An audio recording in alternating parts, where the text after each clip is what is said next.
What is up, everybody? This is your boy, Teran Rodriguez, bringing you another edition of Set Point. And we have ourselves a great show for you today. My guest is none other than Craig Pazanti, the Huntington Beach boys and girls volleyball coach. It's sure to be a grand old time. Why? Because he's such an amazing coach, and he's done such an amazing job with the Oilers, and he's also was a former coach of Mater Dei as well. So we're going to definitely have some fun today with Craig Pazanti. And we just got word today that the Pac-12 has canceled its sports all the way until January 1st. Sad, sad, sad. I'll be talking about that a little bit and weighing in on that. And also we have some other news as the Big Ten is canceling its college football season, or not postponing its college football season. What does that mean for the other Big Ten fall sports? All that and more here on Set Point. This is Teran Rodriguez bringing you another edition of Set Point here on IE Sports Radio, your direct feed for all that is sports.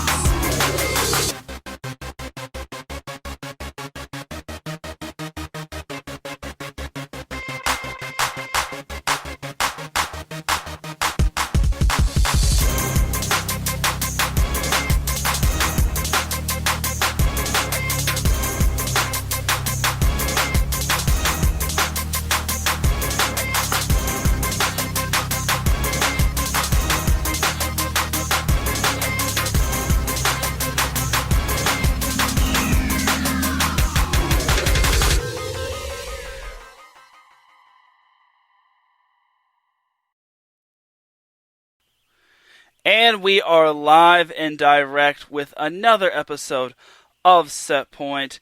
And without any further delay, let us introduce our guest. My guest is a 6-time CIF Southern Section champion, having won 3 championships with Mater Dei's girls volleyball team and 3 championships with Huntington Beach's boys volleyball team. He's coached many talented players such as TJ DeFalco, Josh Tuaniga, Shane Holdaway, Eric Beatty. The list goes on. And he's done such a phenomenal job with the Oilers. And he's also the girls volleyball coach, if I have not told us that. And without any further delay, introducing the one, the only, Mr. Craig Pazanti. Craig, how you doing, buddy? Hey, my pleasure, Craig. And we're going to have some fun today. And I'm definitely excited to have you on as a guest. And thank you for taking time out of your day to being a guest on Set Point. So without any further delay, let us get into this interview. Sound the thunder. Every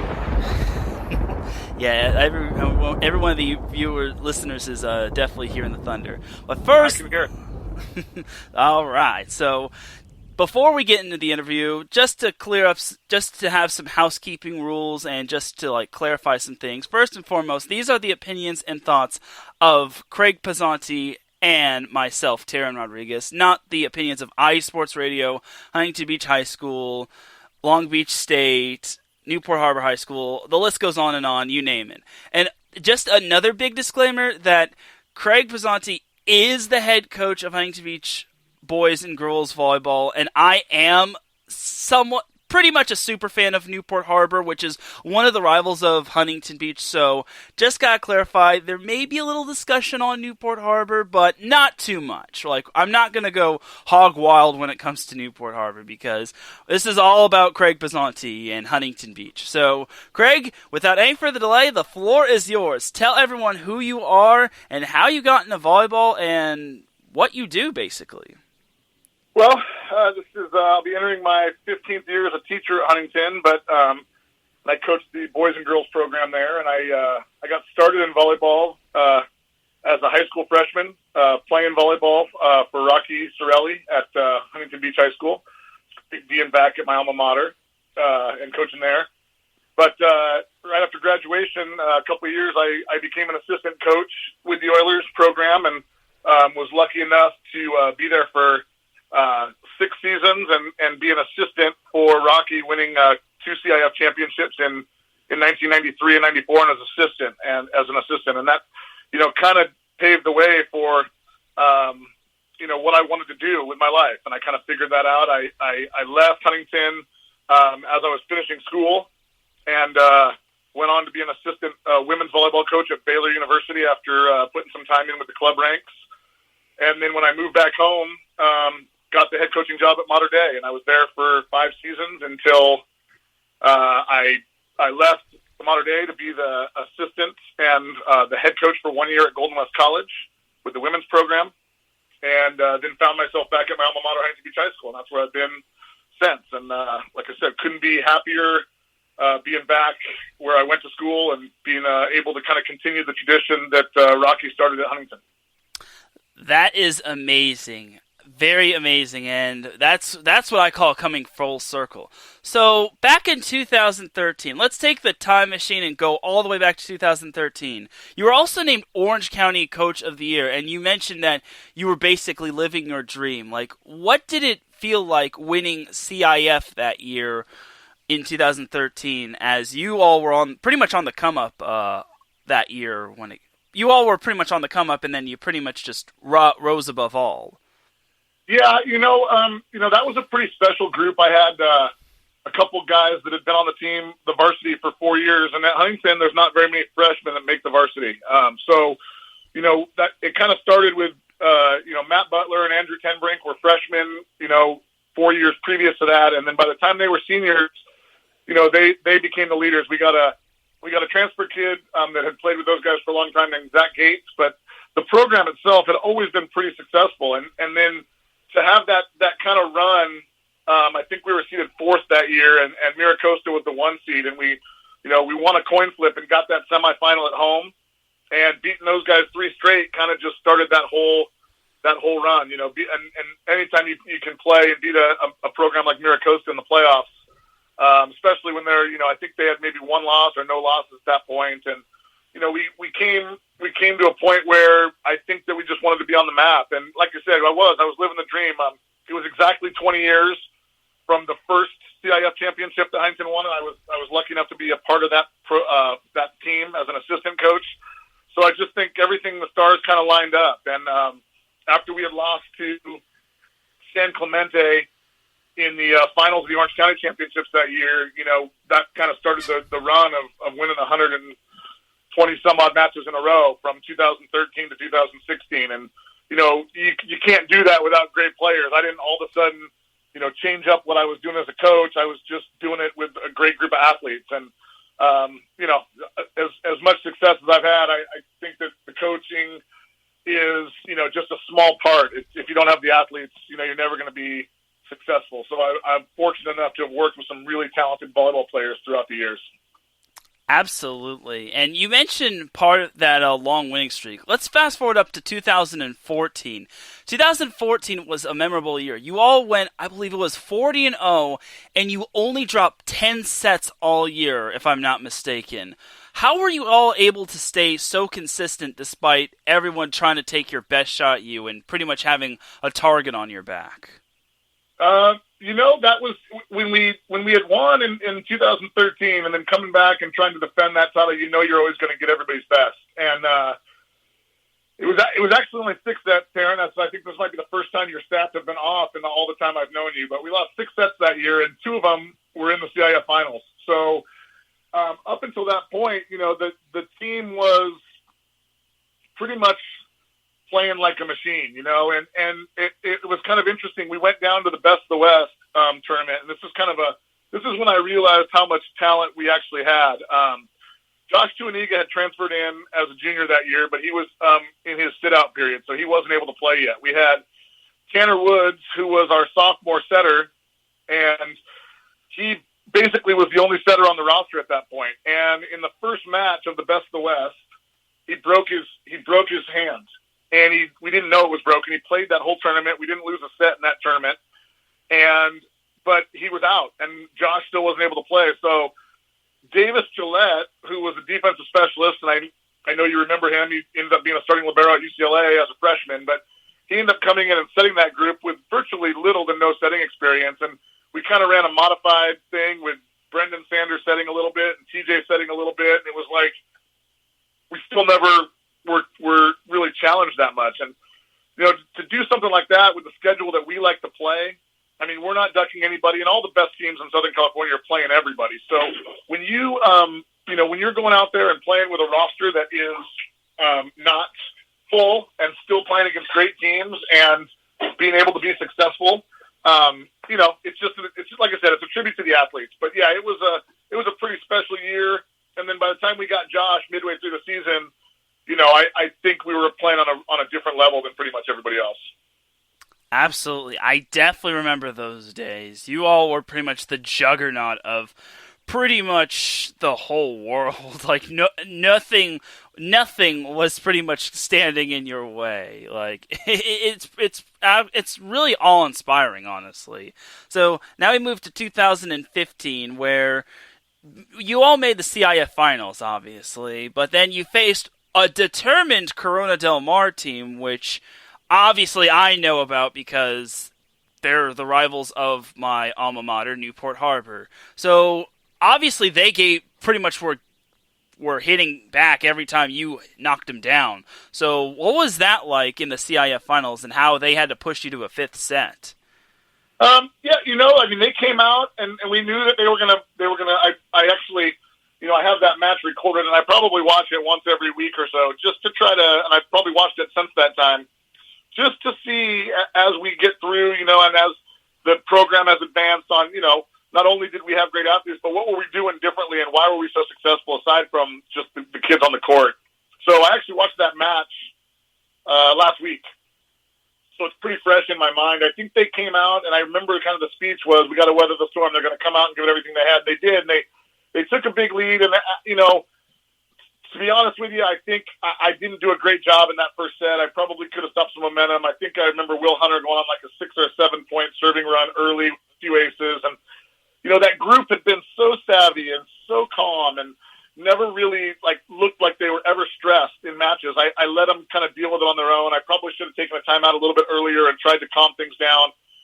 But they stole that first set. I think we made a decent comeback, but I think they still won that first set like 25-22 or something like that. And we pretty much handled them in sets 2 and 3, and then they just never quit.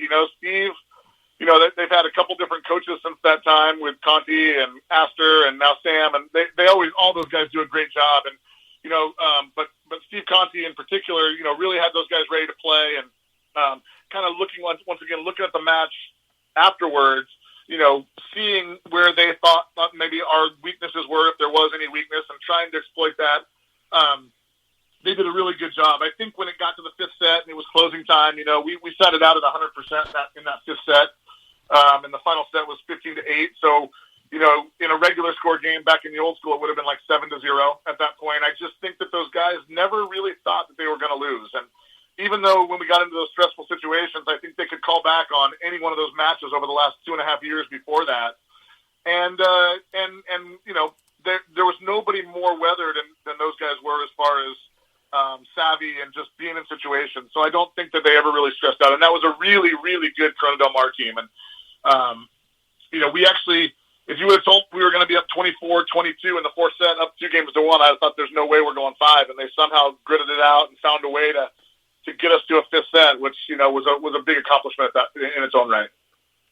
I was pretty much getting updates on that, and I was like, whoa, this could actually go either way. And but you all were able to grind it out, and it would have been great to see you all face each other in the SoCal regionals, but things happened, and unfortunately, we didn't get to see you all in the same division, but that's all right, because you all were just amazing. So now, before that CIF finals match, your winning streak stretched to 100 straight wins. Did you know that your winning streak hit 100 wins, and were you expecting a winning streak that long? When we had guys. I think that, that 2015 team has been named by both Max Preps and by Middle Hitter as the boys volleyball team of the decade for both those groups. And I was looking at something, and I think there was 11 or 12 Division I volleyball players on that team and on the 2015 team, and guys that either got scholarships or went on to play in the MTSF or what is the Big West now. And, the year before we had sophomores that are, 6'7", 6'6" sophomores that are, would start on most varsity teams and they're playing JV for us, So it was just one of those things where, maybe want to liken it to like UCLA in the 80s as far as like there was just so many guys, and I think we got better matches in practice when we would scrimmage than we did in a lot of our matches. And I'm not putting anything against, obviously not against the top level team, the top level teams, but in a lot of our league matches and non-league matches and tournaments, I mean, it was better for us to practice than it was to play matches just because there was so much talent in the gym. So, I mean, once again, just super fortunate to have a group like that in the gym at the same time, especially in a high school gymnasium. And I feel like, did I know we were going to win that many in a row? No, because, everybody loses. I mean, look at all these great teams that have won since then, Corona Del Mar for 2 straight years and then Newport 2 years ago. And all these teams that were so great, but the schedules that we all play, you have one bad night. And I think that was the thing that even on the bad nights, this group kind of found a way to get it done. So, did I know the win streak was going to go to 121 matches? No, I didn't know that. Did I know we were going to break the record for the national win streak? No, I didn't know that. But I never felt like we were in a situation where the team on the other side was better than us when we stepped in the gym. And I think that was kind of the attitude that kind of portrayed itself to the group in knowing that, no matter what everybody brings at us, if we can play at our level, we're worried more about our side than the other side. So I don't know if that's the answer you're looking for, but no, I didn't know it was going to get to that point, but I never felt like we were in jeopardy of losing, if that makes any sense. Nah, that makes plenty of sense. And for all you up-and-coming coaches and players, you should always go into a match thinking that you're going to win. You should never go into thinking, oh, we might lose this. No, you should always have that attitude of, we're going to win, clear eyes, full heart, can't lose. So, as you mentioned, the winning streak did stretch to 121 games until this up-and-coming, young yet talented Newport Harbor team, coached by former Huntington Beach coach Rocky Chiarelli, managed to beat you all at home. How tough was that loss, and what did you tell your kids after the loss? Well, I mean, they outplayed us that night. No excuses on, we were missing a guy or they're missing a guy. We weren't at full strength that night. But it doesn't matter. You got to show up. There are other nights where we weren't at full strength or we're playing other teams. And when we played them the next time, they weren't at full strength when we beat them in 4 at their place. So that was a great young Newport Harbor team. You had seen those guys. I know when we played them, when those guys were freshmen, the Cole Pender and that group was freshmen. They were very solid for being young. And it was, that was kind of their coming out party, so to speak. And from that point on, I mean, we still won the league we still tied for the league champs that year. But they kind of taken over the reign until Corona jumped into our league too. So, you've had, over the last 7 CIF championships, 6 of them have come out of our league. The only one was that 2016 year where Loyola got one. And that was that year that we kind of got upset because we'd been the number 1 seed all year. And that was our only loss on the year.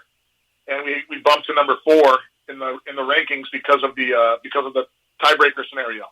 So, when you're playing against, like I said, the competition, our league, which was the Sunset League then, and now it's the Surf League and the Sunset Conference, you're talking about the best high school volleyball in the country. Like I said, between us and Newport and Corona, we won 6 of the last 7 CIF championships in Division I.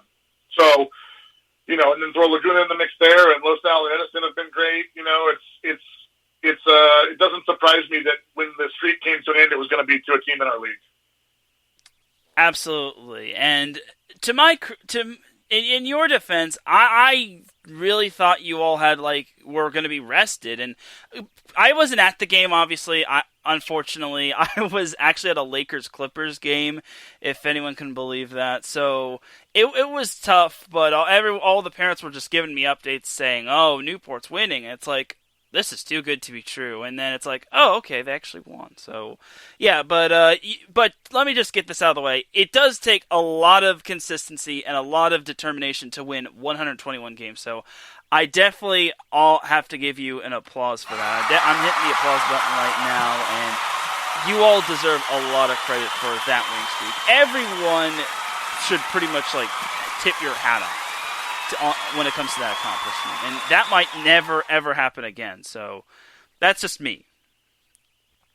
Yeah, I think it's you'd be hard pressed in this area. I think when we had broken that national streak, it was a team somewhere in the the Northeast who doesn't have a ton of volleyball teams. So it was just one group that kind of went through for 4 or 5 years that never lost. I think you'd be hard pressed to find someone in Southern California, Hawaii, those areas that can win that many matches in a row just because of the level of competition and the schedules that we're all playing. Absolutely. Now, I also talk about consistency. Your team has made the quarterfinals in Division 1 the past, I think it was 7 straight years, from 2013 all the way to 2019. And honestly, if it weren't for the season getting canceled, I think you could have made it this quarterfinals in 2020.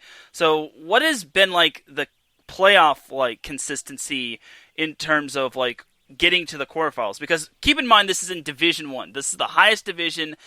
There are no easy matches, and remember, it's the playoffs. It's win or go home. Yeah, I feel like if you look at the top programs, and I mean, I don't know what the other top programs would be and how many years they've done that, but I think that success kind of breeds success, and when you're known as a school that's successful in any sport, you're going to get athletes because of the way that our enrollment system works within our district, and the ability to change schools now and stuff like that. You're going to get kids that start playing volleyball at younger ages in that area. Huntington and Newport and Laguna, Corona, Manhattan Beach and Redondo Beach and Hermosa Beach. I mean, those have been hotbeds of volleyball since volleyball's been started. So when you have kids that are aspiring to be volleyball players, they want to go to those schools. So it's one of those questions: did we start getting volleyball players first, or start winning first? Did winning bring the volleyball players, or did volleyball players start the winning? And I think it's kind of a catch-22. We had good volleyball players that we started winning, but at the same time, once you start winning, more volleyball players want to come to Huntington Beach High School, and then you start to get the second generation kids. So now you're getting younger brothers and younger sisters that start playing even younger than their siblings did. So I think that's been a huge thing too. We've had a lot of family members that first family member and second family member, and now we're starting to get second generation as far as parents, and now second generation volleyball players coming through. And I know, like, I've coached several of my friends that I went to high school with. Their kids now are coming through the program and starting to play volleyball for my program, and so you're starting to get that second generation of kid coming through that have been playing volleyball and now are volleyball families. So I think that the commitment to being successful by the school, and we've had great leadership with our athletic directors and our administration, supporting our program, and being one of the top programs on campus, and being one of the top volleyball programs in the county or the state or whatever it may be. But I think that the level of consistency has just come from people, the expectations that we set every year for ourselves, and what we're willing to do to get there, I guess. Great stuff. Now, in 2019, you mentioned that Newport Harbor won it. So, obviously, Rocky Chiarelli being the head coach that year, and then Dan Glenn, who was a former Oiler graduate, he was assistant coach for that team as well. So, what was the feeling like knowing that that team won the championship, and how Rocky won, and Newport pretty much won their first championship since 1999? Well, I mean, I have nothing but respect for Rocky and Danny. I mean, I grew up, with those guys as my mentors. Rocky, and you're talking about guys that, volleyball coaches that went to Huntington Beach High School, and you got, Rocky graduated from Huntington, Albert Gasparian, Danny Glenn, Tom Pestolacy, Mike D'Alessandro, Roy Crump. I mean, all these guys who kind of set the tone. And these are all guys that graduated from the high school. And then now you look at guys who've gone on and played for Rocky. And, myself, Isaac Owens at Esperanza, Greg Wright is coaching at Lourdes University and played here. I mean, there's so many guys that have been through the program. To have Rocky win, in his final year of coaching high school volleyball, it's super special. I couldn't want anything more for him, and as hard as it was to see him, wearing that navy blue instead of Oiler black and orange, I was super happy for him. I couldn't have, if it wasn't going to be us, I mean, obviously I would never want him to win over me. I'm just too competitive, but if we weren't going to win, I was happy to see it be him. Absolutely. And I pretty much kind of said this on Twitter, like, the Newport didn't just win the championship for themselves or for Rocky or for Dan, but they won it for the whole Sunset Conference. As cheesy and corny as that sounds, I think every time the Sunset League wins a Sunset League team wins a championship, like, everybody wins. Again, it's cheesy and it's kind of my take, but I kind of digress. So that's just me. So now let's switch it over to the girls' side. So you being the head coach for Huntington Beach and transitioning from the Seaview League back from 2009 and beyond all the way to 2010, which was the new decade. What was that like for you all? Well, when I went to Huntington, we were part of the Sunset League, and I feel like that's where Huntington belongs. I think that they had a little run of I wasn't at Huntington when they switched into the Seaview League.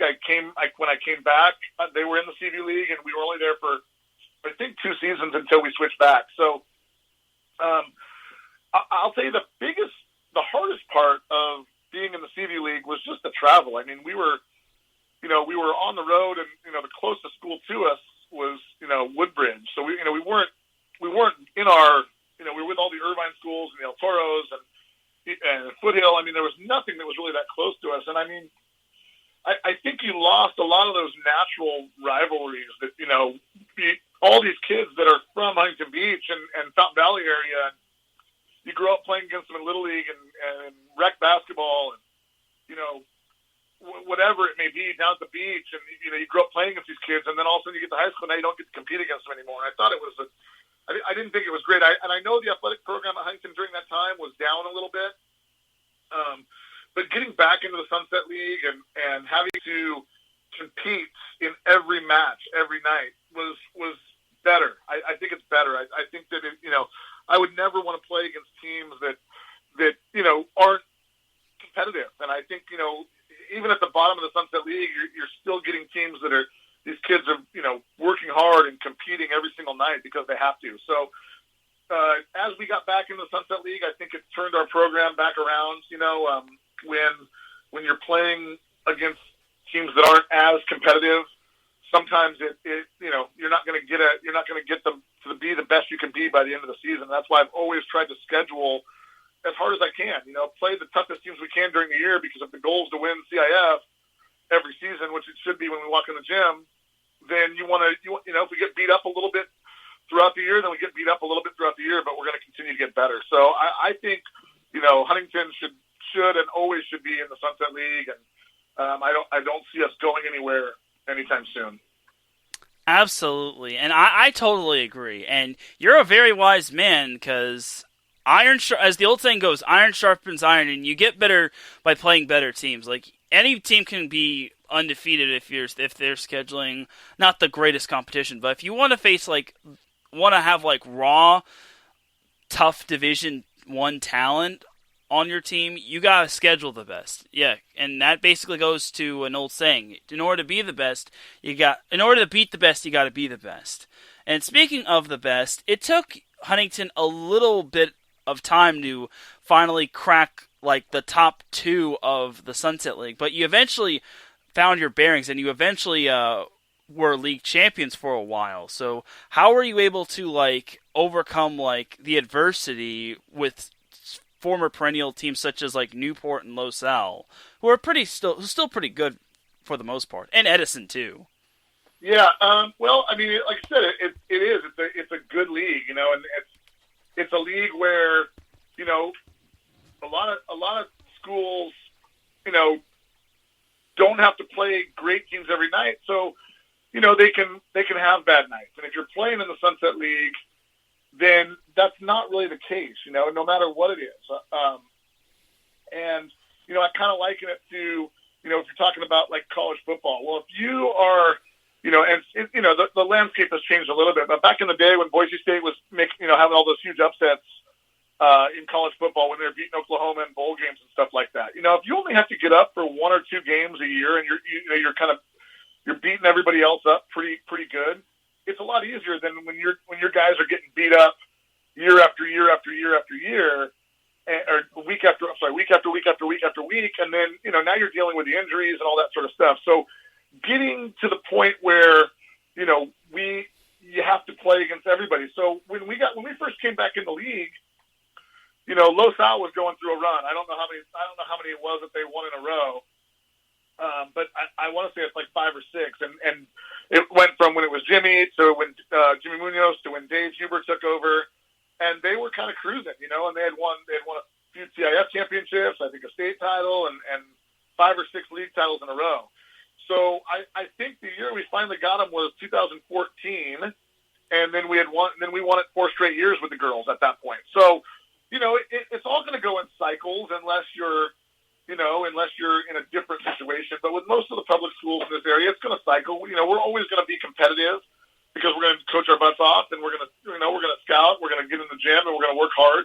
But you got to have the athletes to win. So Los Al was at the top of the Sunset League for a while, and then we won it for 4 years. Now CDM's won it for 2 years in a row since they've joined. So once again, when you're talking about the league being Laguna in the girls' side, Laguna, Huntington, Los Al, and Corona Del Mar, there's no easy nights in that 14 league. And on the guys' side, Laguna, Corona, Huntington, and Newport, there's no easy nights.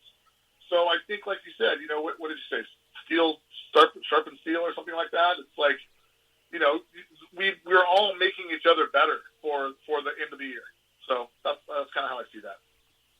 Yes, definitely. And especially with the new Sunset Conference being divided. Like, it's only a 4-team a 4-team league, 8-team conference, 4-team league. It's kind of like the Pac-12 South and Pac-12 North, except it shuffles around every 2 years, maybe every other year or something like that.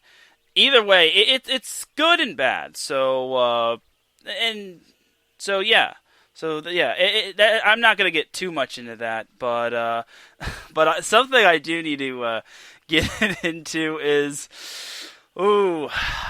so your team actually has one team in particular that Huntington has had success against is Newport Harbor. I think there used to be a time where Newport had gotten the best over you more times than not, but then now currently you've won 14 in a row. How have you been able to continue the consistency over Newport Harbor? That's a great question, Teran. I mean, it's definitely not because they're not well coached. I mean, Dan Glenn is, besides being a great friend of mine, he does as good a job as anybody that I've seen in high school sports as far as volleyball goes. So, sometimes it just works out that way. Like I said, I don't know if there's any one thing that you can attribute it to. We've been pretty good the last in 14. What did you say it was? 14 in a row. 14 in a row. So that's 6, 7, or 8 years worth. We've been pretty good for the last 7 or 8 years. So it's not like they're losing to a bad team that just happens to own them. I guess there's really no explanation for it. Just the fact that we've happened to play good on those nights. I guess like I said, there's been several nights where I know it's been in question. Late in the match, and I guess just luckily we've had the wherewithal to come through at the end. But I don't think there's one thing that I can attribute it to, except for I'll just give the credit to the girls that they're always ready to play. I think a lot of it has to do with, and once again getting back to those rivalries. My high school career ended on a loss in the playoffs to Newport Harbor. So I'm always motivated to play that match, and I also always know that we're gonna be going against a well coached team. So you can put in the extra hours of preparation, knowing that it's the same thing's going on the other side. But I think Rocky has always instilled, because when Rocky was coaching and Danny was over at Newport, when I was playing for Rocky, and when I coached with Rocky, he always wanted to win that match. So while I feel very much that way about Edison as well, there's always something special about playing and or beating Newport Harbor. So, we always get up for those matches. Absolutely. And some mindless stats. This past decade, you all went 15-4 against the Sailors, which is surprising. And 3 of those matches went 5 sets, and then 3 of those other matches went 4 sets. So there's your mindless stat of the day. So, yeah. All right. Yeah, so for those that are keeping score, they've won 14 in a row.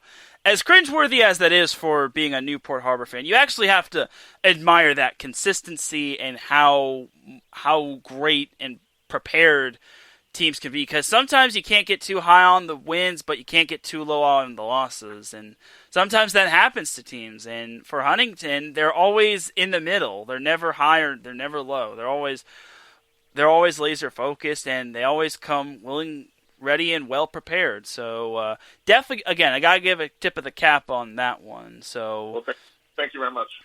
No problem. All right, so now let's turn back the clock even further. You coached at Mater Dei, and you won 3 straight championships. What was winning those championships like, and how difficult was it to win championships at championship after championship after championship? Well, I think when I got that job, I was 27, 28 years old, and I had just decided that I didn't want to kind of pursue that college coaching angle. I'd been coaching at Baylor for 3 years as an assistant coach on the women's side, and came into Mater Dei, and at that point they hadn't won, and I was just on the women's side at first at Mater Dei, and they had never won a CIF championship, and I got the job, and I really was kind of learning as I went. It was there was a lot of ups and downs, not necessarily on the court, but just trying to figure out where I was as a coach and how I wanted to run things. And Jerry Campo was the athletic director at the time, and she gave a young guy a chance. Even though I had been coaching for a while, I still 7-8 years. She gave me a chance to go in there and kind of do my thing, and we were successful from the get-go. I was lucky that we had some talent to start the year. My first year it's not like they were winning every single year at that time. Eddie Rapp was the Santa Margarita coach, and they were kind of in control of that league. And we came in, I think I was the head coach there on the girls' side for 5 years. We only lost 2 league games during that time, and we went to 5 straight CIF finals. And we had lost the first 2, and then we had won the last 3. So I left after the 93 season, class of 94, to coach at Golden West College. So I left, and the cupboard was for sure full. It wasn't like I left because we weren't very good. We had won, like I said, we had won the CIF championship the year, and I left that year anyway. And I just was trying to find myself as a coach, and wasn't really sure if I was in the right spot. And if I had to do over again, who knows? But full circle, it worked out for the best because I got to be back, at my alma mater. But once again, you're never going to win that much unless you have talented athletes. So I always want to give the credit to the girls or the guys for the success. I'll take the blame for the failures and try to put the success on the team. But we had a lot of really committed athletes that wanted to be there. I mean, we had Bregan Mulligan, who's was CIF Player of the Year while I was there, and Mallory Kroll was the three time in a row CIF Player of the Year. So when you're having athletes like that, it makes your job a lot easier. Not only were they good, but they were good kids, and they came in the gym every day, and they wanted to get better. And the competition, once again, was off the charts in practice. And when you have competition in your practice gym, it's going to breed success in the matches. Agreed. And again, it's so tough to win champion 3 in a row. Like you look at teams that have gone back to back to back. Like the Los Angeles Lakers. Like, I know you're a Laker fan, and so am I.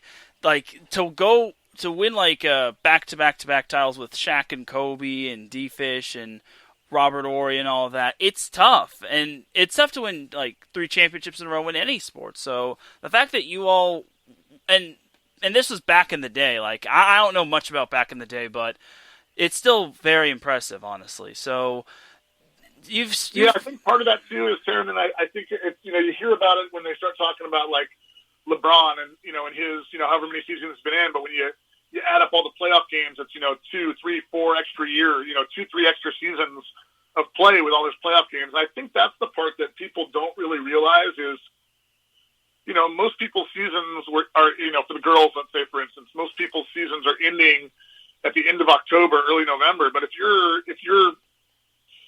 going to CIF championship games and going into the state playoffs, you're playing till December, and then you're already, that club season already started. So those girls aren't getting a break, and so just the fact that you can keep winning like that when you're basically playing year round for, all 12 months, because your club season leads into your high school season and your high school season leads right back into your club season.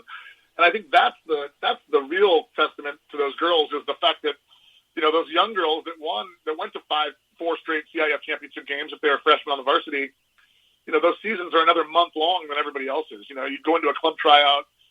Back in the day, club tryouts used to be the first week in December or the end of November, or whatever it was. And, kids are, I haven't played in a month. And the other kid's like, well, I played a championship game yesterday, So just that mind frame of so many matches and so much volleyball, it's just, it breaks them down, not necessarily physically, but it does, but just mentally, just the fact that there's just no break. I think this, as much as I've hated this shutdown that we've had since March, I think kids are going to be a lot hungrier to play volleyball again, and get out to do anything. They just want to get out and do something. So hopefully it'll kind of rejuvenate everybody and get them back in, coaches too, coaches, I've been doing this since 1992, and I haven't really had much of a break coaching club and boys and girls in high school. And now my son's playing and he's going to be a freshman this year. And, it's like, there's no break. So, as much as I've hated the shutdown, like I said, hopefully it can kind of rejuvenate and re-energize people to appreciate the sport a little bit more again.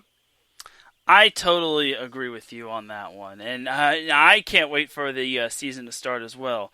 So you mentioned coaching both the boys and the girls and how you have to pretty much juggle a whole lot of things. Like, how are you able to be like a girls coach and a boys coach and a club coach, and then, as you said, your son is going to be a freshman in high school and he's going to be playing eventually. So how are you able to like juggle all those things? Because that's definitely difficult. It's I try to be super meticulous about writing down my schedules, and taking all the teams and trying. I mean, fortunately, because I'm making the schedule for the high school teams, I can try to make it as doable as possible. It's going to be hard this year with especially with high school and club running at the same time, and boys and girls, and to coach 4 teams at the same time is going to be a stretch, but I feel like if you manage it and you're upfront, everybody knows what's going on. You're upfront with everybody, and if there's a conflict, I'm going to do this time, I'm going to do that time, and having great assistants, at the high school level, having great lower level coaches, and I think that I haven't mentioned that, but I've been super fortunate. And I think a lot of the success with the high school stuff is just because I've had consistency and great coaches with my lower levels and great assistant coaches. But, trying to manage all these, this time, I mean, luckily our league has done something that I commend them on, as far as, if we do get to have a high school season this year, they're going to be, our matches are all going to be double headers. So the guys and the girls are going to play on the same days, at the same, back to back to back to back. So that's fortunate because, otherwise it would have been a match every night with practice every day, and trying to squeeze club stuff in there too would have been just a nightmare. So that's fortunate. The thing I really worry about with this is with the athletes, and I know that I hope I'm not in the minority, but I'm going to be scaling stuff back this year because, I don't know what they're doing in club practice, and if they're playing for a different club team and their club coaches won't know what they're doing in my practice, or their high school coaches, it's like, we'll be scaling practice back a lot this year, instead of the 2.5 hour stuff, we're going to be going an hour and a half. We're going to try to limit jumps and limit swings because the scariest part of playing high school and club at the same time, the waiver that the CIF gave this year is just the overuse injuries. I really worry about that, especially with shoulders and knees, and some of the club facilities that practice on the cement floors with the Terraflex or the sport court. It's just those constant jumps, and especially when they're playing a high school match and then going to a club practice later that day, or it's going to be challenging for everybody this year, I think.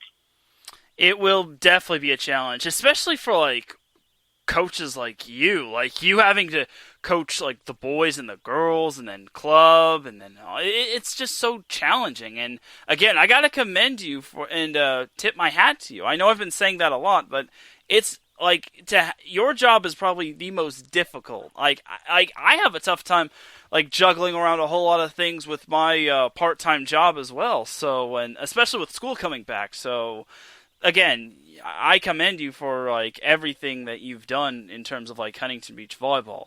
So when it comes to Huntington Beach volleyball and pretty much the entire Huntington Beach campus, what is the culture like at Huntington Beach High School? Not just for volleyball, but the whole school as well. Well, there's a reason I wanted to come back. There's a reason I wanted to be back here coaching. I feel like it's it's one of the oldest schools in the county, and over 100 in 1905, 1904. So, 115 years old. So it's got tradition. It's got it's not a cookie cutter campus like a lot of the campuses where they look the same. And, Newport is the same way as well, with the big bell tower and all the architecture and stuff like that. So, I think a lot of people who go to Huntington, love it, and they want to be able to give back, and they want their kids to go there. I know, when I was coaching there with Rocky, I can't tell you how many of his family that he coached, his son and his daughter, but also his nieces and his nephews and cousins. And, there's so many generations of kids that'll go through that same high school. And that's what I love about Huntington Beach. People want to be here, and, you don't see a lot of people that are born and raised here that leave, and if they do, they usually come back, I think, unless obviously work doesn't allow for that.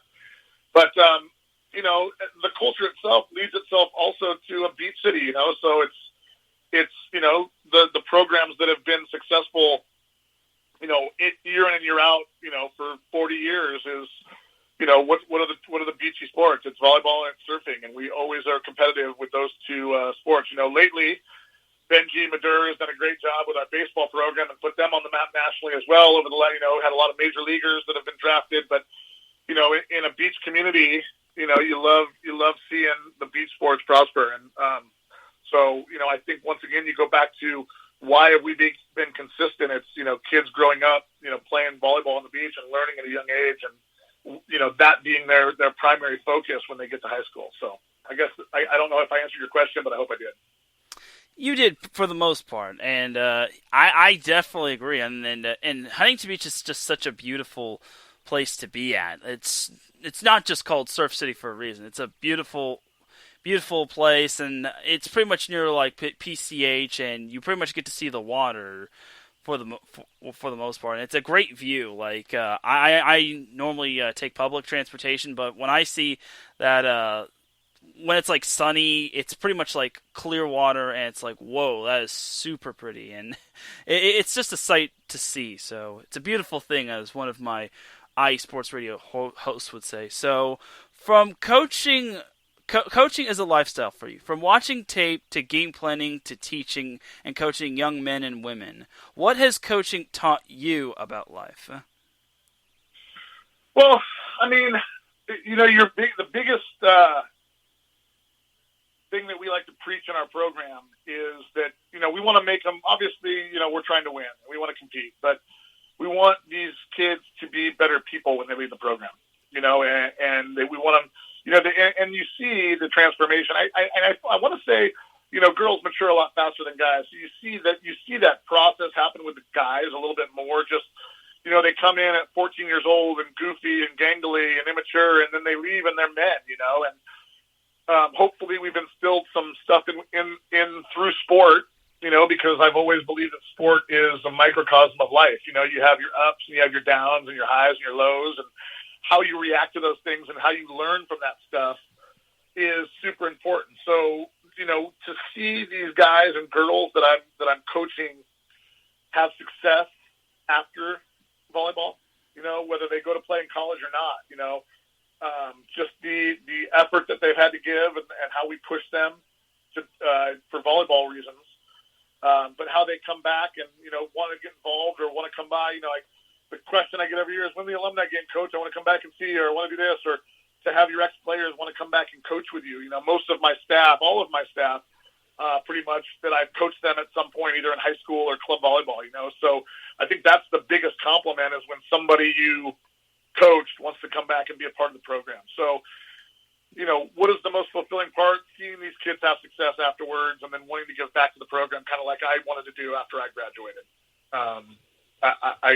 I can't think of anything greater than these kids that, when they go on in life and they remember back, it's, I remember when, and then come back and point to the banners on the walls, whether it's a league championship or a CIF title or whatever it is, like I was a part of that, So that's the biggest fulfillment for me. Great answer. Great stuff. Now, is there something in particular that you or your assistants install in players as young men or women, aside from being Division I athletes? Well, we're just, we always talk about effort, and something that I've really started to get into over the last couple of years, and, working with, Alan Knipe and the staff over at Pinnacle Volleyball Club too, the new guys club, is just being able to control the controllables. What can you control? You can't control if you're 6'8", but you can control how hard you go. You can control your effort and your attitude, and I think that's the stuff that we're really trying to instill, because you're gonna have disappointments in life, and as long as you've done everything you can to be successful, the chips just gotta kind of fall where they are. If you put in the time and you put in the effort to get what you want, and you don't get it, there's nothing more you can control about that. And I try to teach that same thing to my own kid. It's like, he's a pretty good athlete and he's a good student, but you still don't always get what you want. And as long as you can control the stuff you can control, you just gotta let it be and not dwell on the negative. So I think that, aside from the volleyball stuff, if there's something that I can instill in them is, take care of what you can take care of, and don't let anybody else tell you what you can and can't do. Just give it everything you have, and if you want something, go get it. That is one of the best things I've ever heard. And if obviously I know who you are, but if for most of you, and if I were a new person listening to this, I would be a Craig Pazanti fan in a heartbeat. So, I mean, Craig, you have one of the more inspiring wisdoms I've ever seen, and that's just what makes Huntington Beach so successful. Not just as a volleyball program, but just as a school as well. Because I know you teach at Huntington Beach as well. So your wisdom is just awe-inspiring, honestly. Oh, thank you. Mm-hmm. No problem. So let's talk about this past season of the boys' season, where your team was actually off to a strong start, winning a tournament in being the Tesoro tournament, and you knocked off the reigning tournament champion Newport Harbors. How did that feel, and how did that winning that tournament set the tone for you all? Well, we had a pretty seasoned group, and aside from, we had two sophomore setters who were getting better every day. So but aside from that, we had a transfer that came in that was very good, and we had, the Orange County Player of the Year, Nico Colburn. We had Sinjin Choi, who was a 4-year starter for us. We were very, very solid. Most of our team was returning, even though we lost, Aiden Knight, who was a big part of what we were doing. But that being said, we were 15-3, and we lost. We won the Tesoro tournament, and that was a great catapult. I think just mentally for the guys to beat Newport, even though, Newport was in a rebuilding stage, new coach, 6 new starters. But like I said, they had our number for the last few years, just like we had theirs for the few years before that. So, that was good. I think I said we were 15-3 when the season got shut down, and I think we were number 3 or 4 in CIF, and I think there was a clear top 4. At that point, us and Corona, Del Mar, Miracosta, and Loyola were the top 4, and then I think there was a little bit of a gap, but then there was San Clemente and Newport, and there was Servite, and there were other great teams too. But I liked our chances this year. I thought that get us to a semifinal or get us to a CIF semifinal, and we'll see how it played out. We had lost a close one to Corona Del Mar in a 15-13 game in the semis of the Orange County Championships, and we were missing a guy, and we lost 2 close games to Miracosta down in the semifinals of the Best of the West tournament. Those were our other 2 tournaments. So, it was disappointing this year. It was sad for the guys, the seniors that had put in their time that, didn't get a chance to kind of finish that. And then, to have them move boys volleyball forward this year, when it's, the season is still uncertain, it could be really disappointing if those volleyball guys lose 2 seasons if we don't start on time, and so, I know that's a different topic, and I don't know if we have time for that, but, I felt pretty strong about where our group was, and I really liked that we were coming around, and like I said, I was sad for the guys that they didn't get a chance to finish their senior year. Yeah, I totally was disappointed as well with how the season ended, and especially for the seniors. Like, your seniors in particular, Corona Del Mar had like a senior-laden team. Newport had quite a bit of seniors. I think Miracosta had quite a bit of seniors, like a bunch of, 9 Division I bound seniors. Loyola had some seniors. It was just overall just saddening for student athletes at the time. So we talked about how Newport Harbor has been a rivalry on the girls' side. Now for the boys' side, like, what's it like playing Newport Harbor in like a rivalry game, and especially in like league? We can also throw tournaments in there as well.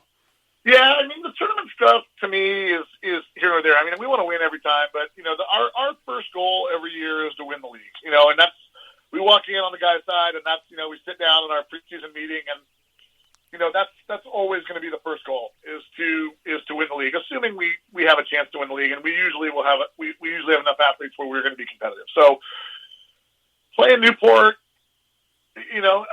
there's no, like I said earlier, there's no easy nights. It's not like we got to get up more for Newport. I mean, because then you got Corona 2 nights later, and then you got Laguna 3 nights later. So it's but specifically Newport, like I said, because I've known Dan for so long, and now Eric, and I've known him and Rocky, and it's always just a special match, and especially when both teams are good, which they have been lately.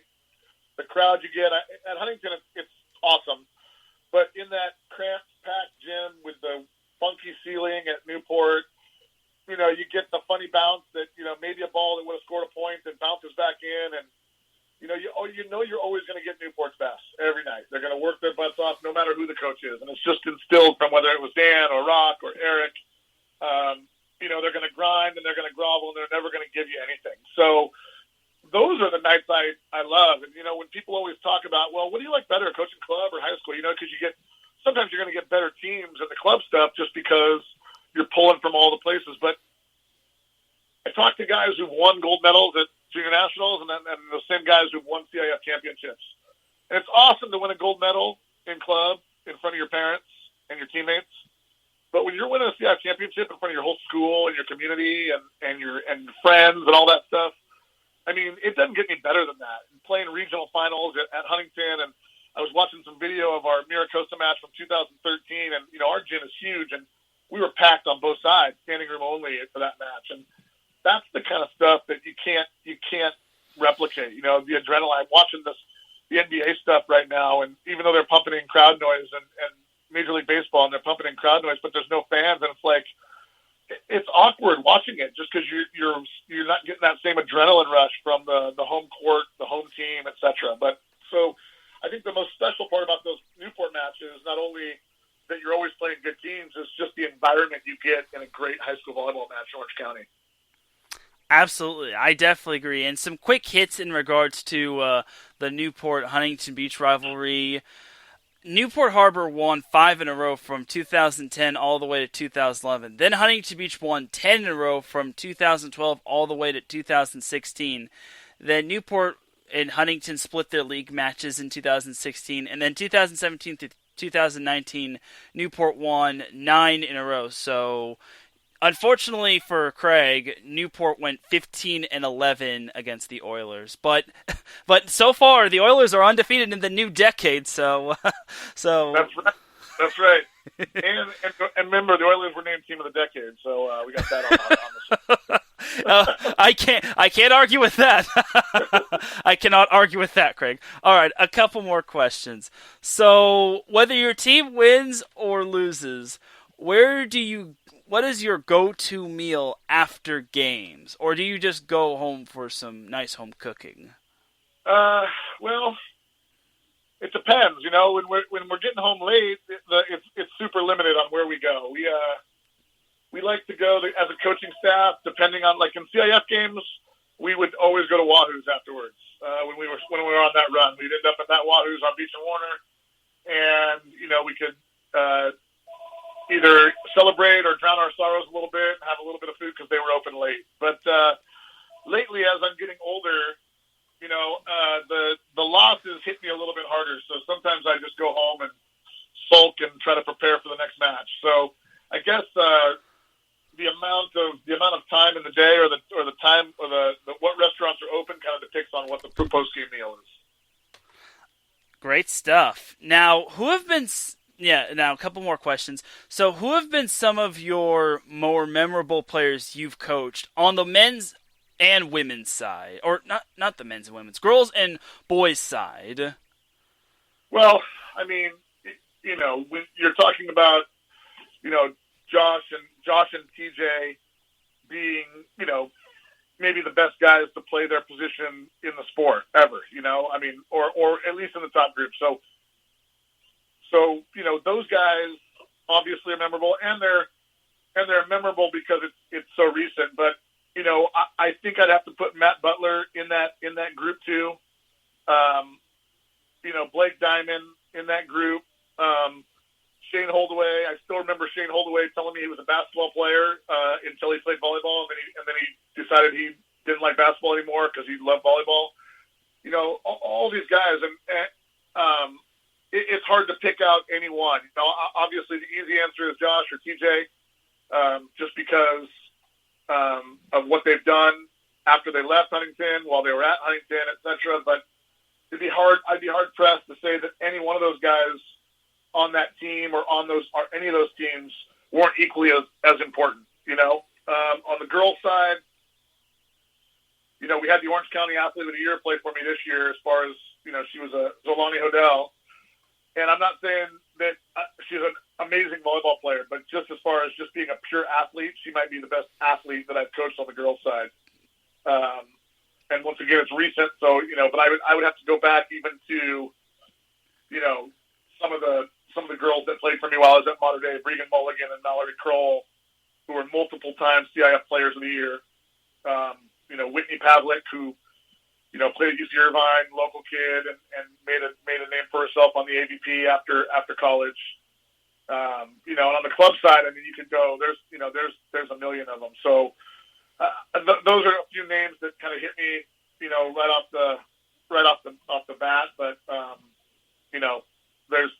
the list goes on. When you're lucky enough that, like I have been, to coach so many great volleyball players, most memorable. There's a lot of stuff that doesn't necessarily have to be the best volleyball player, but like a kid like Matt Andrade, who was a good volleyball player, and in most schools in our league would have been a starter, never started for us, but just brought morale to the team, and from the bench, even if he wasn't in, just kind of carried that energy level as he grew up and became a leader on our team without even being on the court all the time. So the memories come from a lot more than just the wins and losses. Great stuff. And I also like to throw out one of the more memorable players on the girls' side, the Sanchez sisters, being Jordan, Cammie, and Jacqueline. Like, it seems like whenever I see like someone on the last name named Sanchez, it's like, oh gosh, she's the sister of her. It's like, whoa. So I don't know if there's any more Sanchez's, but the Sanchez sisters are always like were ones that stuck out to me, honestly. So well, yeah, I went on a 10-year run on the girls program where I had one of the sisters on my team at all times, and sometimes two of them. So, there was, they're all, if you know all of them, they're all completely different. So, two of them were outside hitters, one of them was a setter, but there's a lot of big moments that they both played in. All three of them played in, and obviously, are a huge part of why the Huntington Beach volleyball program has stayed successful over those last 10, 11 years. Absolutely, and it's definitely I've definitely feel honored to continue to see your success when it comes to Huntington Beach boys and girls volleyball, and I'm looking forward to, even though I'm a Newport guy, I'm definitely looking forward to seeing what the Oilers can bring this decade. So so am I, Teran. Mm-hmm. All right, so before we end this off, I like to end this interview on a high note, and I've been pretty much trying to end all interviews that I've had on a high note and a little bit of a funny note. So this pandemic has seen one item in particular just whoosh off the shelf, and I don't know if whoosh is a word, but it's pretty much just vanished, gone without a trace. Not even the best detectives can find out what has happened to this item in particular. So my question to you, Craig, is when this pandemic started, did you all have enough toilet paper? Well, my wife is adamant about buying toilet paper every time we go to Costco. So that was the one item that we were never short of. It's a mandatory toilet paper and paper towel every time we go to Costco every couple weeks. So we weren't hoarders, but naturally we just have a lot of that stuff in our house. What's funny is that a couple weeks ago, Dave Huber pretty much gave that pretty much the exact same answer. He said we went on a Costco run before this pandemic started, and we got toilet paper as well. And 3 weeks ago, when I had Kevin Birch, the Ohio State men's volleyball coach, he said the same thing. So you coaches are smart by going to Costco. So so great stuff there, Craig. So thank you once again, Craig Pazanti, for being a guest on Set Point. Well, let us take a quick commercial break just to give you a proper send-off. When I come back, I will be discussing the Pac-12 and how its fall sports and college football season has been canceled/postponed, as well as the Big Ten football season has also been postponed. So you are listening to Set Point here on IE Sports Radio, your direct feed for all that is sports. Drivers, start your engines.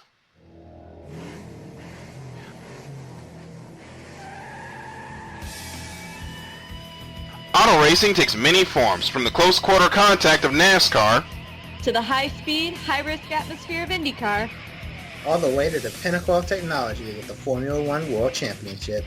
No matter if you prefer the high banks of Daytona, the concrete canyons of Long Beach, or the flowing curves of the Nürburgring. The international language of motorsports is simple. Go fast, run hard, and come home first.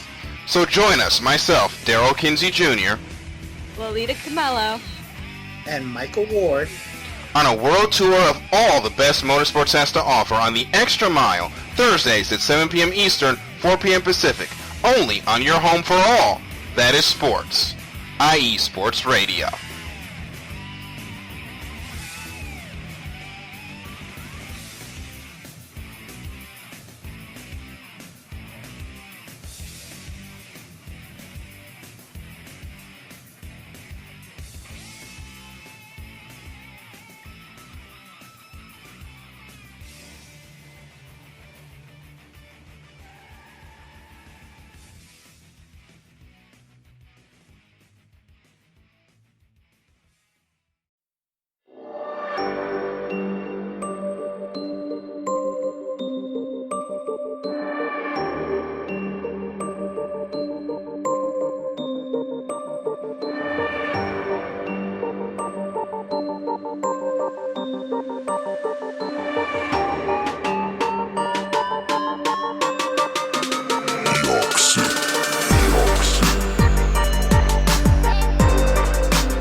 From the home plate to the nets, the end zone to the finish line, here nothing is off limits and no sport is safe.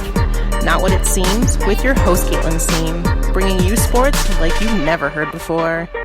Catch me Thursdays at 5 p.m. Eastern, 2 p.m. Pacific, right here on IA Sports Radio. The only question is, are you ready?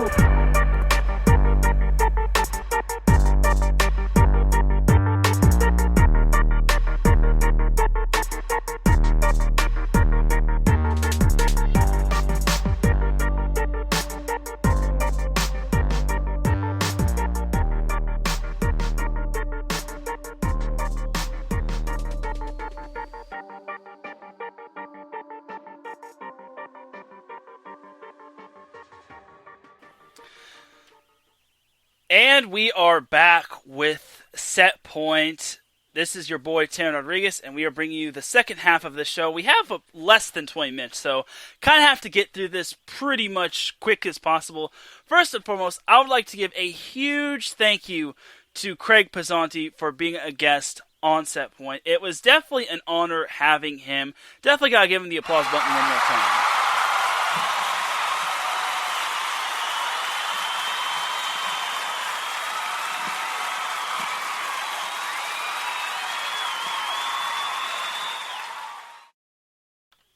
So yeah, definitely gotta give an applause to Craig Pazanti for taking time out of his day.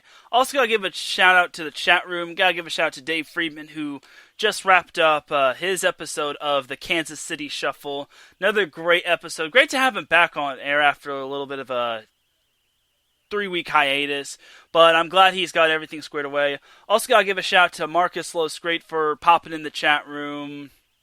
And Mike Pat just came into the chat room. Definitely great to have you in the chat room, good sir. He also had a great show with no, he didn't have Let's Whine About Sports this week. But next week, I will say this. Next week's episode of Let's Whine About Sports is going to be out of this world. He also just did a little bit of a write-up on IE Sports Radio's blog where he talked about certain players opting out. So definitely give that a read. And also, we have Marcus Lowe Scrate, who will be going live with his show, Gloves Off, in about 15 minutes. So definitely tune into that one after my show. So, like I said, we have 15 minutes. Let's get through the big news. The Pac-12 has canceled its college football season. More importantly, it's also canceled the fall sports. And it's more importantly, it's canceled. The Pac-12 has canceled all sports until January 1st. So, what does that mean? It means no women's volleyball in the fall, which really sucks. Like, I was really looking forward to seeing some Pac-12. And what that means is, it means Stanford cannot repeat as champions for a third straight year. They can't. They can't do it, which really sucks. I definitely feel bad for Stanford and all of its players, because I thought Stanford was going to be one of the more pristine teams to possibly repeat as champs. I mean, obviously they lost a lot of talented players such as Catherine Plummer, Jenna Gray, Morgan Hentz, Audrina Fitzmaurice, but they returned some pretty good players like Megan McClure, Kendall Kipp, Kate Formico, just to name a few. So I was very surprised to hear that the Pac-12 canceled all of its fall sports. Not just, I mean, college football is pretty much on the verge. I'm pretty sure we're not going to get college football at this point. Like, at this point, I'd be surprised if college football was played. So it's disappointing, honestly. And they also canceled Big Ten football. Well, not canceled, that's a little bit of a harsh word, but they've postponed it. That's a little nicer. They've postponed it, and they're hoping to play until spring. But what does that mean for all the fall sports? It means that fall sports for the Big Ten are in trouble as well. Like, if they're going to postpone Big Ten sports, they could pretty much postpone or cancel everything Big Ten related until January 1st, 2021. That would mean Wisconsin, who, in my opinion, and in the opinion of all the other experts, would not be participating in the NCAA women's volleyball season as well. And that would really suck, because I think Wisconsin could win the NCAA championship. I think they can dethrone Stanford. But we're not quite into that, so I digress on that part. But it's not just Wisconsin. You also have Nebraska, which returns all of its players as they didn't have any seniors. Penn State, which is always a perennial powerhouse team from the Big Ten. You also have Minnesota, which is always good, and Purdue, Indiana. The entire Big Ten is friggin' amazing as well. So if we don't get a fall sports season in terms of the Big Ten, especially women's volleyball, I will be disappointed. And like I said, why does volleyball in general need to be canceled? Like, it's a socially distant sport. I said it last week, and I'm going to say it again. Volleyball, in my opinion, shouldn't be canceled. Like, they should just play their games in a bubble and just test all the players. And if they don't have COVID, they're good to, like, 48 hours in advance. They should just test the players, and if they test the players and they don't have COVID, they're good to go. If they test them and they have COVID, then they gotta quarantine and then they'll have to miss the game or whatnot. Or just play it in a bubble. Like, I don't understand what's kind of difficult. Like, why can't volleyball just be played in a bubble like the NBA? I think, obviously, not having fans would not be fun. And as Craig Pazanti just mentioned it, like, the fact that there's no fans in some of these sporting events and it's just like sound effects and just virtual fans and cardboard cutouts if you're the MLB, it's just awkward. But it would at least give some of the seniors something to play for, especially for like the redshirt seniors or the seniors that just want to just go through the 4 years and then be done. Because you never know with the seniors, considering they could play overseas. Like, some of these volleyball players could play overseas, like Plummer, Hentz, Gray. I think they've pretty much all signed contracts to play overseas and play professionally. So you also have to take that. That's also some more food for thought. Like, I think that's going to be a little bit of a Teran Rodriguez segment. Like, Teran Rodriguez's food for thought. Just because I like food, and I like thinking as well. So so that's kind of my food for thought. So I still don't understand why volleyball just needs to be canceled. It's socially distant. There's hardly any physical contact. I mean, the ball kind of gets touched a lot, but again, if all the players test negative for COVID and they're all good to go, and they don't have COVID, and they could play, and they would be playing in a bubble. They wouldn't be playing like in a COVID-infested area. Like, just again, this is just my take, and again, these are the opinions and thoughts of myself. So, if the anti-fun police is listening, then, or the anti-opinion police is listening, then don't haul me away, please. I'm too young. But anyway, it's not looking good for all fall sports. I mean, I think the ACC might be having fall sports this year, which means, who knows? If the ACC is the only one that's going to be playing, then Pitt might be the favorite. Because if the Pac-12 is canceling all fall sports, and if the Big Ten follows suit, and if the Big 12 follows suit, as well as the SEC, then the ACC could be the only conference that could be playing in women's volleyball, as well as certain other conferences. All I know is that the West Coast Conference, which is home to BYU, University of San Diego, Loyola Marymount, Santa Clara, all that, they've just postponed. They're postponing everything until like September, which is on the come up. Like, we're already in August, which is why my last episode was titled August already. So, like, it's crazy times in the world of sports, and if there's no NCAA women's volleyball, then that point could be on a little bit of a hiatus as well. Like, I mean, already the high school volleyball season in terms of California has been pushed back to December, and that's both boys and girls. So it would be quite devastating to see that happen. Like I don't know if Set Point could live with a hiatus, because I mean, I still plan to keep set point going. Don't get me wrong. Nothing's going to stop me. But with hardly any volleyball going on, like, AVP is pretty much done. Like, 3C2A, California Community College Athletic Association, has been pushed back to January/March with having early spring and late spring sports. And then we don't even know about the NAIA. I also do need to make note of this.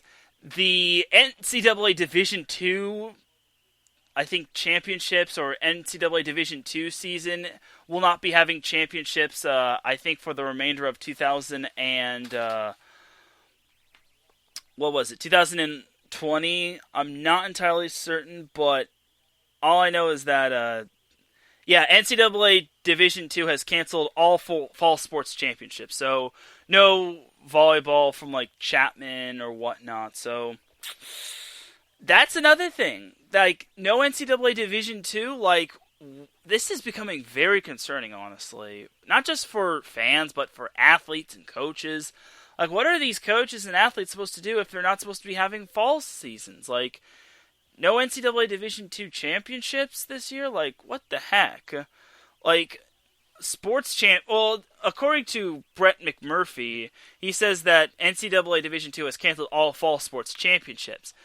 I don't know if that means if the fall sports season is canceled as a whole, but it's looking like we might not get fall sports this year. Like, and that's because everyone's not being on the same page, which is disappointing, honestly. I really think it's disappointing, and I really was looking forward to college sports returning as well, but if everyone's not going to be on the same page, whether it's with football, soccer, volleyball, water polo, all that, we might not be looking... This pandemic might be going further into, like, spring. Maybe winter and spring, because obviously with the Pac-12 canceling everything until the start of next year, that's very concerning. Like, I'm very concerned, so... Ooh, Nelly. So, that's just my thing, though. Like, I hope the Big Ten can have their women's volleyball season. Penn State has just recently named its captains. Gabby Blossom, I believe that was her name, and Johnny Parker. It is pronounced Johnny. I think I pronounced it Joni one time, but it is Johnny Parker are their captains. So, big ups to Penn State for naming its captains. So, that's cool right there. So, just a little bit of a tidbit. So, yeah. So, honestly, this is becoming very concerning, and I really hope we do get a women's volleyball season. Like, I don't want to wait until freaking December to have I don't want Set Point to be on a hiatus. I mean, again, Set Point is still going to continue until I say it can't continue, so that's just me. But before we sign off here, I need to tell you all that next week is the 50th episode of Set Point. I gotta tell you all this. 50 episodes of Set Point. I cannot believe it. Like, I still cannot fathom how how Set Point got 1,000 downloads on Spreaker. It's just mind-blowing still. Like, but the fact that we're going to be entering episode 50 of Set Point is still quite amazing. I know it's not as big as having like 100 episodes, but 50 is still quite the milestone. We are pretty much half the century through Set Point, so I'm quite proud of that, honestly. Now, and I'm not trying to make it all about me. Like, it's still quite amazing that Set Point is still... I'm still finding the energy and motivation to continue Set Point, even though there's no sports, and even though I'm working a part-time job and all that. So, the fact that Set Point has reached 50 episodes is quite astounding. And I obviously gotta thank everybody that's tuning in, and that's tuned in for Set Point and continue to support Set Point. It's quite amazing. It is quite amazing, honestly.